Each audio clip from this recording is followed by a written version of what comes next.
Close your eyes and imagine you're a farmer's son in ancient China, maybe 16 years old, working the rice paddies your family has tended for generations.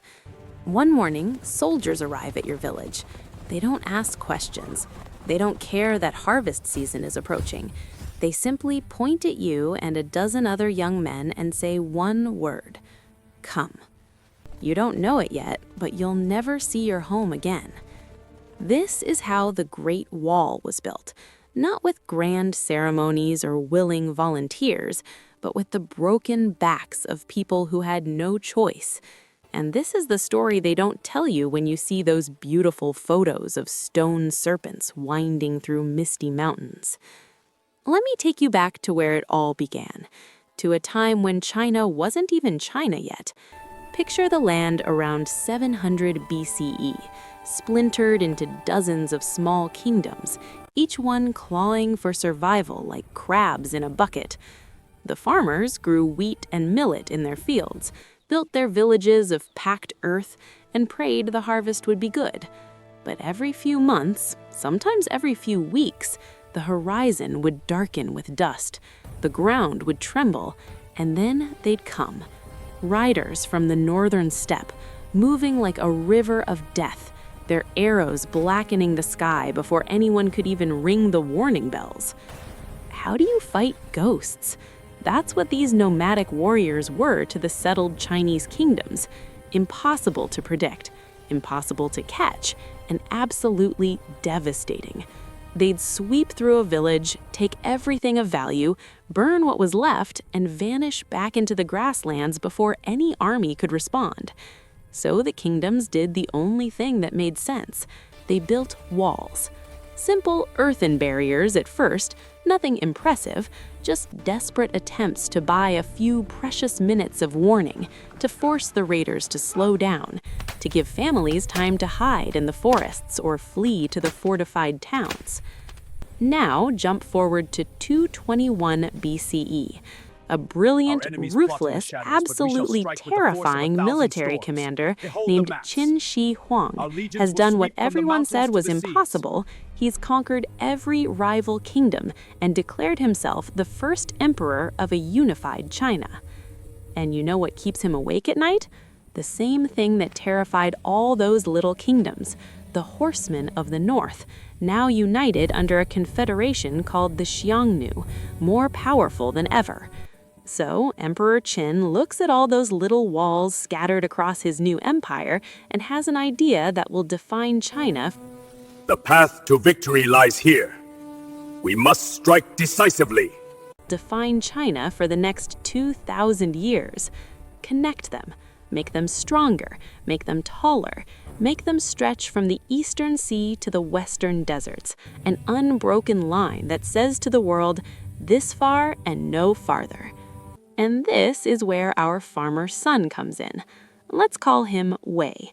Wei is hauling stones up a mountain in what will one day be called Haibai Province, and his hands are bleeding through the rags he's wrapped around them. The man beside him, Wei doesn't even know his name, collapses from heat exhaustion.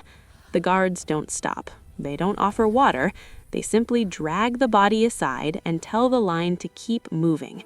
Wei learns not to look. He learns not to think about his mother waiting for him. He learns that the only way to survive is to become as hard and dead inside as the stones he's carrying. 300,000 men. That's how many people Emperor Qin threw at this project. Soldiers, yes, but also peasants ripped from their farms, criminals given a choice between execution and wall building, which is really no choice at all.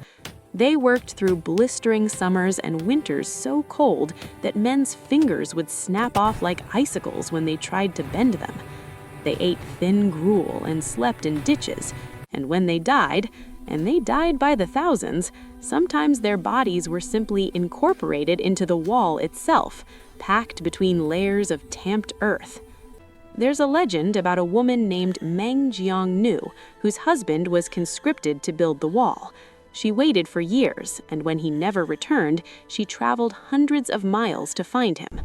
When she learned he'd died and been buried in the wall, she wept so hard that a section of the wall collapsed, revealing his bones. It's just a story, but it tells you everything you need to know about what the Great Wall cost.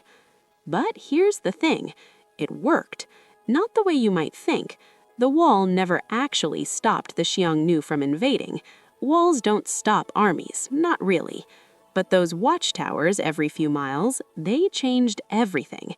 When scouts spotted enemy riders, they'd light fires, smoke during the day, flames at night, and within hours the signal would travel 300 miles. Suddenly, Chinese generals had something they'd never had before: time. Time to gather troops, time to evacuate villages, time to prepare ambushes at the mountain passes where the raiders had to funnel through. Centuries pass. The Qin dynasty falls, as all dynasties do. The Han dynasty rises, and now China is rich beyond anything the old kingdoms could have imagined. The Silk Road opens, and suddenly there are merchants traveling through those northern territories carrying fortunes in silk, spices, jade, and gold. The Han emperors extend the wall westward, deep into the desert, building garrison towns and checkpoints. The wall becomes less like a fortress and more like a border crossing. You want to trade with China? You go through our gates. You register, you pay your taxes, you follow our rules. But time keeps turning, and in the 1200s, something happens that every Chinese emperor feared for 1,000 years. The nomads win. The Mongols, united under Genghis Khan and his descendants, don't just breach the Great Wall, they shatter it. They conquer all of China and establish the Yuan dynasty, and for 100 years the wall is meaningless because the barbarians everyone feared are now sitting on the dragon throne. When the Ming dynasty finally overthrow the Mongols in 1368, they're determined never to let that happen again. So they rebuild the wall, but this time they do it right. Forget packed earth, they use brick and stone, millions upon millions of tons of it. They make the wall wide enough that 5 horses can ride abreast on top. They add guard towers every 100 meters, arsenals for cannons, barracks for permanent garrisons of soldiers who live their entire lives on the wall, generation after generation. Imagine being one of those soldiers. You're born in a guard tower on the wall. Your father was a guard. Your grandfather was a guard. You've never seen the ocean. You've never been to Beijing. Your entire world is this stone corridor snaking through the mountains, watching the grasslands for enemies who may or may not come. You marry a girl from the nearest garrison town, your children are born on the wall, and one day they'll take your place and their children after them, an endless cycle of watching and waiting. But in 1644, all that watching fails. Not because the wall is breached by force, not because Manchu armies batter it down, but because a Ming general named Wu Songui, angry at the emperor, bitter about politics and betrayal, simply opens the gates and lets the enemy through. The Ming dynasty falls in a day. The Qing dynasty rises, and the Great Wall, which had defended China for nearly 2,000 years, proves the oldest truth of empires. The walls that protect you from outside enemies can't protect you from the rot within. Today, when tourists walk along the restored sections of the wall near Beijing, taking selfies and marveling at the view, they're walking on the bones of 1,000,000 stories like ways. Every brick was placed by hands that bled. Every tower was built by people who dreamed of home. And when you stand there, looking out at the mountains stretching to infinity, you're not just seeing a monument to Chinese engineering. You're seeing proof that empires are built on the backs of people whose names we'll never know. You're seeing what fear and ambition can create when they have unlimited labor and no regard for human cost. But you're also seeing something else, something harder to define. You're seeing what happens when a civilization decides it will endure, no matter the price. When it draws a line in the mountains and the deserts and says to the universe, this far and no farther. The Great Wall couldn't stop every invasion.